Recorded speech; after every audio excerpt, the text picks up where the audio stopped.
Hello and welcome to You Talking to Me on the day after the European elections. And of course we are going to talk about the results of these elections.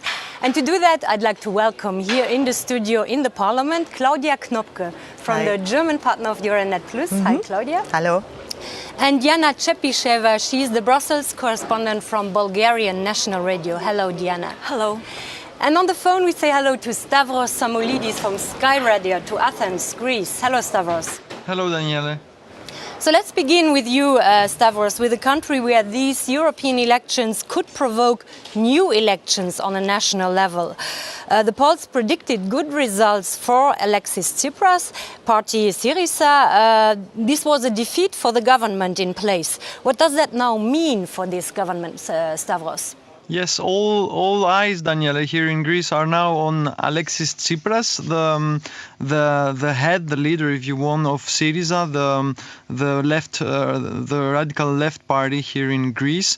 He's for the moment 4% almost ahead of the governing party Nea Demokratia, with the other party that forms the coalition with Nea Demokratia, PASOK, which has been renamed Elia for the European election, that only scored 8% in these European elections. So there is a big matter for Tsipras.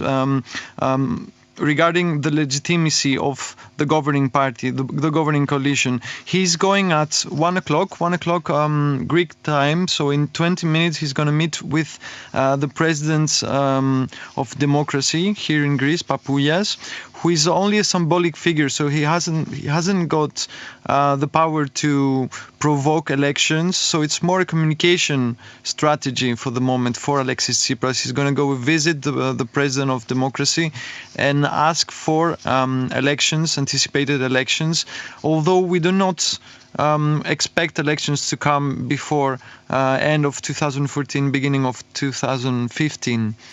Okay, Stavros, what does this mean for Greece and the European Union if we consider the fact that Tsipras could be the next prime minister in Greece? He's criticizing European politics a lot, the Troika, the austerity policy. What would this mean for the European Union?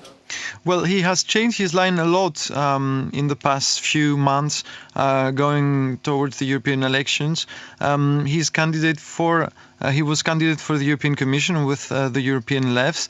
He has made clear recently in all his interviews here in Greece that he will not put a matter of staying inside the European Union or the Eurozone for this matter. He's in favor of the European path of Greece. So this is not going to be put into question. The euro is not an issue for Tsipras as well. These are aspects of Greece that we have to remain inside the Eurozone and inside the European Union, of course.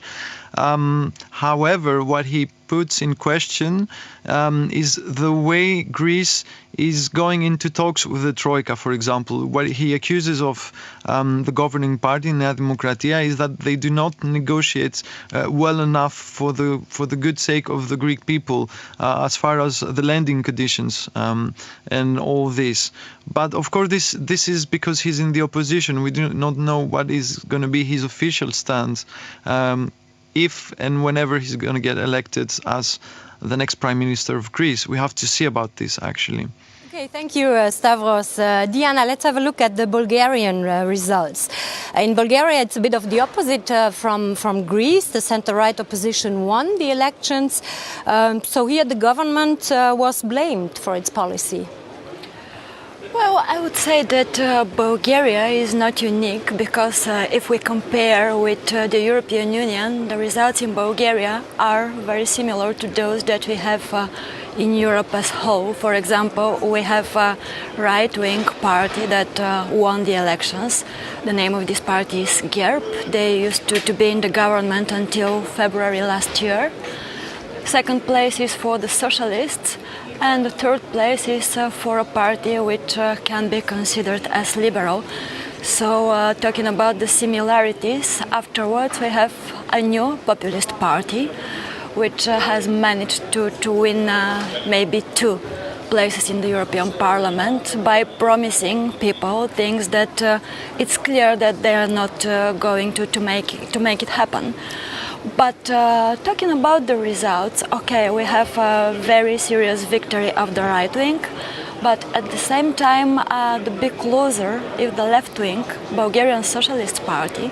The president of Bulgarian Socialist Party, Mr. Sergei Stanishev, is also the president of the Party of the European Socialists, and it could be seen more or less as a game changer, because Mr. Stanishev personally decided to be on the top of this list as a kind of a moral obligation as a European leader. And now they're not doing well at all, and some conclusions can be drawn from all this. What conclusions?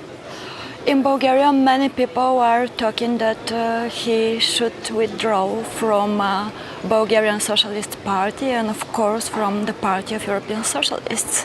I don't know whether it is going to happen or not. Mr. Stanishev himself is saying that he sees no reason whatsoever to resign. But well, let's give some time to all this and see what's going to happen. The leader of GERB, he called for the Prime Minister to resign, so... Yeah, he also called for resignation of the government, because the government that we have now is a weak coalition between socialists and party of the Turkish minority in Bulgaria. This coalition is very dependent in the parliament from a nationalist party called Ataka, which is famous with its anti-European rhetorics, etc., etc. And it's not something to be proud with. But they didn't make it. Luckily, they didn't make it. We have another nationalist party in Bulgaria.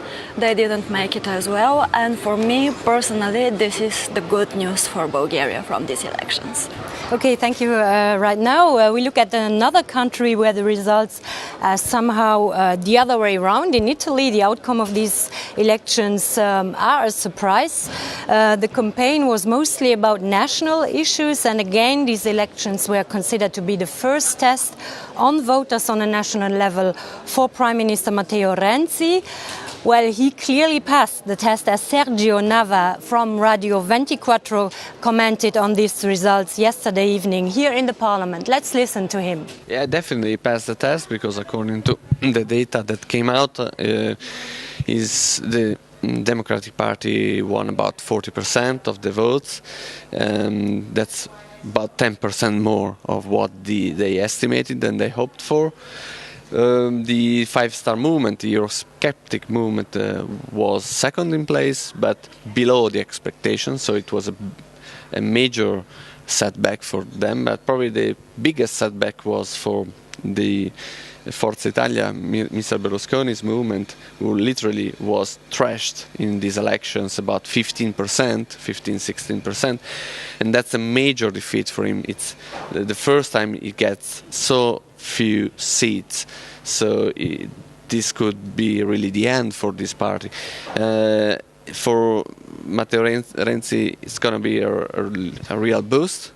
That the message from Italian people is, we trust you, but it will be a major responsibility now for him to put this trust into action and results. If he doesn't, then he will be probably really punished at the next election. Claudia, in Germany, the support for socialists also increased.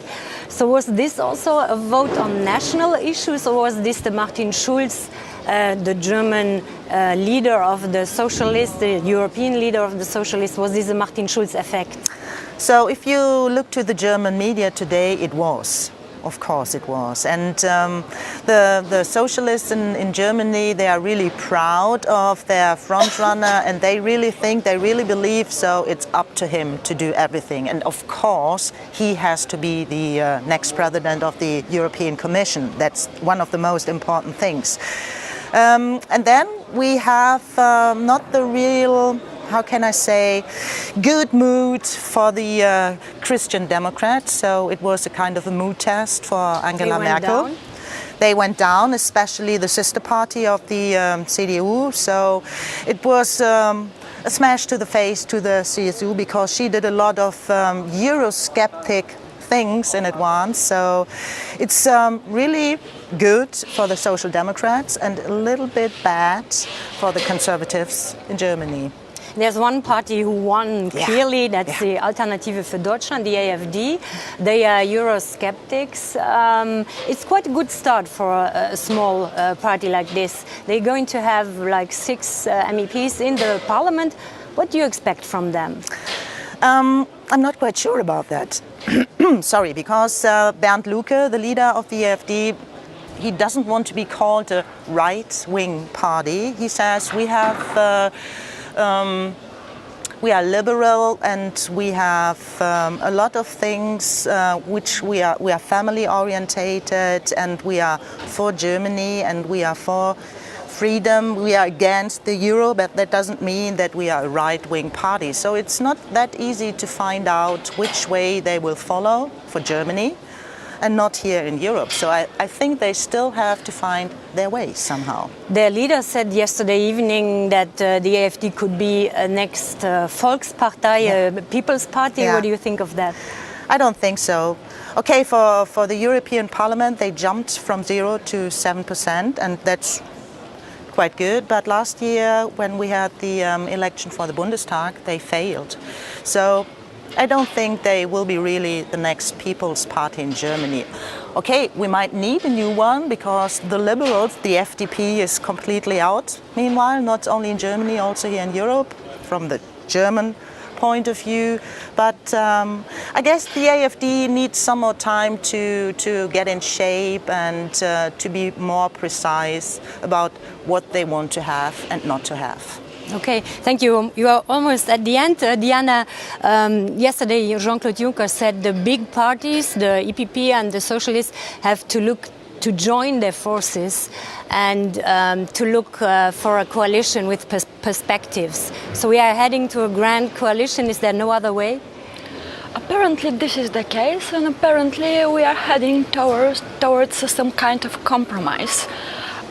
I don't know whether European compromise is always a good thing, because the overall impression is that European parties are getting more and more similar to each other, and it's getting more and more difficult to find out which one is the left one, which one is the right one, and so on and so on. I don't think that it's something good for voters. But whatever the case is, of course, it will be better for the pro-European parties to join and to do something together in order to be able to kind of overcome this anti-European movement. Okay, thank you. Thank you all for joining us. Thank you, Claudia. Thank you, Diana. Thank you, Stavros. We are going to talk more about this European election, and see you soon on You Talking to Me.